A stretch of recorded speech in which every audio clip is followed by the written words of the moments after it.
What do you want in life? What's my purpose in life? Why am I here? What do I love? What am I passionate about? How many people can genuinely answer, this is my purpose in life? Very, very few people. Once you're clear with your purpose, you know what to concentrate on, and you know what to direct your finite amount of energy towards.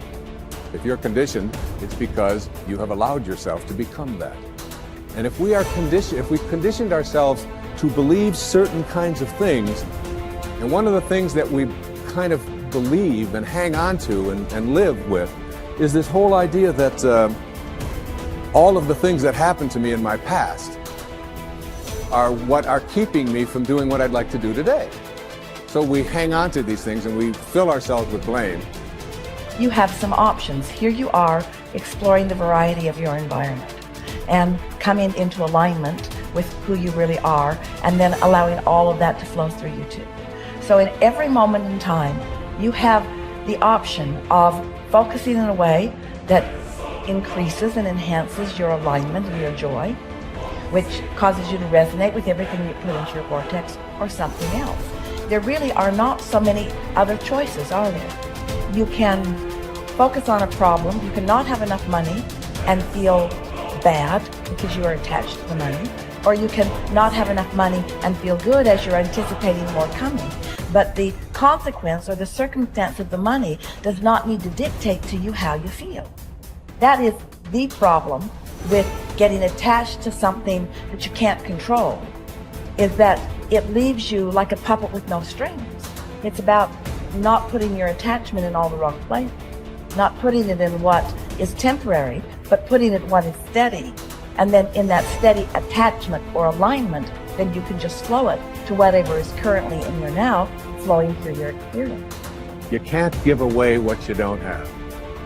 People who are not good at giving away love can't give away love because they don't have it to give away.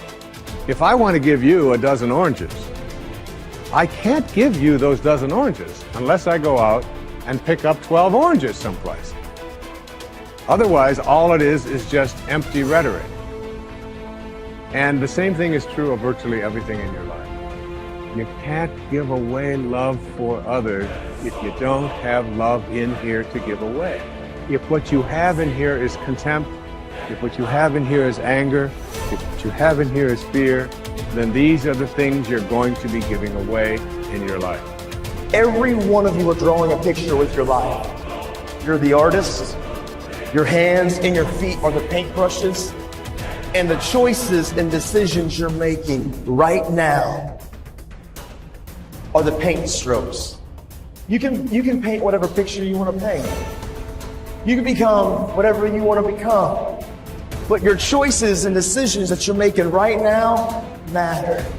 You got to have the grit and the tenacity to push forward and give it a little bit more than what you have right now.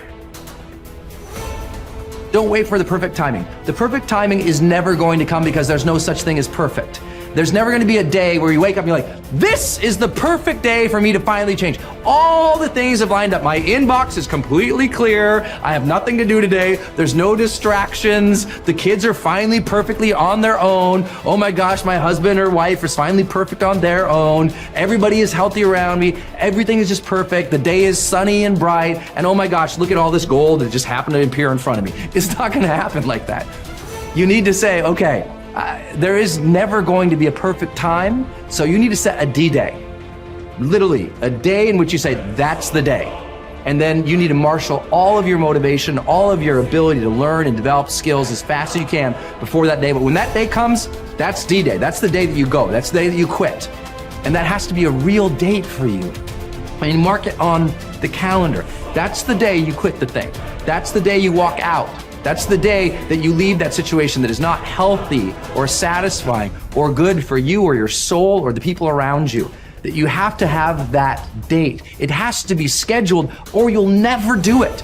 You'll just keep saying, oh, you know, one day things are gonna be, you know, the people who say one day, they end up at the end with a collection of days that were so far from perfect that they're in a state of misery now. They never landed in the land of their dreams because they were always marching in something that was miserable to them, right? At some point, The only way that life changes is that you change your course. And don't wait for a perfect day. So what's your date? People who earn large incomes aren't lucky, and they're not crooks as those without money are so fond of pretending, nor are they endowed with more brains or talent necessarily than their friends and neighbors, nor are they privy to occult secrets, and only a very few were lucky enough to have had rich fathers or grandfathers. Most of the people earning the big incomes today started the same way you and I did, and most other people. The only difference between the men who earn big incomes and those who earn small incomes is that those earning big incomes decided to earn more. They're the people who made it their business to earn more. You see, people do what they make up their minds to do. So get rid of the ancient superstition once and for all that people who earn big money are special people, are lucky, or get the breaks, or had money to begin with, or knew someone, or are smarter, or anything else. These are alibis. They can all be disproved 1,000 times. The reason there are so many of these alibis around is that men who fail to make the grade financially are seldom honest enough to just admit that they really didn't try and keep trying. So in order to justify their failure, in order to remain seated, they dream up and pass along these old alibis. We're all self-made, but only the successful will admit it. The commitments we make to ourselves and to others, and our integrity to those commitments, is the essence and clearest manifestation of our proactivity. It is also the essence of our growth through our human endowments of self-awareness and consciousness. We become conscious of areas of weakness, areas for improvement, areas of talent that could be developed, areas that need to be changed or eliminated from our lives. Then, as we recognize and use our imagination and independent will to act on that awareness, making promises, setting goals, and being true to them, we build the strength of character, the being that makes possible every other positive thing in our lives. It is here that we find two ways to put ourselves in control of our lives immediately. We can make a promise and keep it, or we can set a goal and work to achieve it. As we make and keep commitments, even small commitments, we begin to establish an inner integrity that gives us the awareness of self-control and the courage and strength to accept more of the responsibility for our own lives. By making and keeping promises to ourselves and others, little by little our honor becomes greater than our mood. The power to make and keep commitments to ourselves is the essence of developing the basic habits of effectiveness. Knowledge, skill, and desire are all within our control. We can work on any one to improve the balance of the three. As the area of intersection becomes larger, we more deeply internalize the principles upon which the habits are based and create the strength of character to move us in a balanced way toward increasing effectiveness in our lives. Get stronger. You can develop the muscle. You can develop the courage muscle. You can develop the inspiration muscle. You can develop the dedication muscle. You can get stronger. There isn't anybody here that can't get stronger. Next time we see you, may not even recognize you. How strong you're going to be able to become in language, in style, in personality, the ability to cope, the ability to handle with anything that happens, no matter what happens. And the third one is get better. We can all get better. I've gotten better. First talk I gave, I stood up, my mind sat back down. But here's the secret to my success. I stood up and did it again. Stood up and I did it again.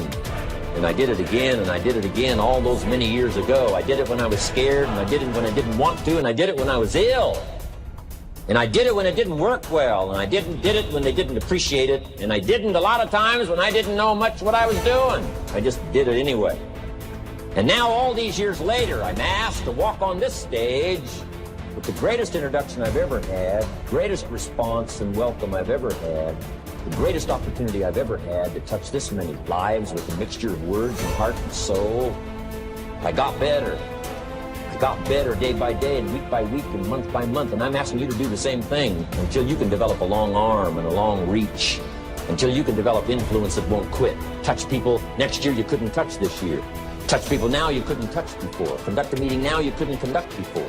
Heart and soul now mixed in there that wasn't there, missing before. I'm asking all of you to get better in spite of the winters, in spite of the downturn, the money downturn, the social downturn, the personal downturn, whatever it is. Just get stronger. Get better. The key is not to wish for a better winter, key is to wish for more strength, more wisdom, more courage, get better, get wiser, get stronger.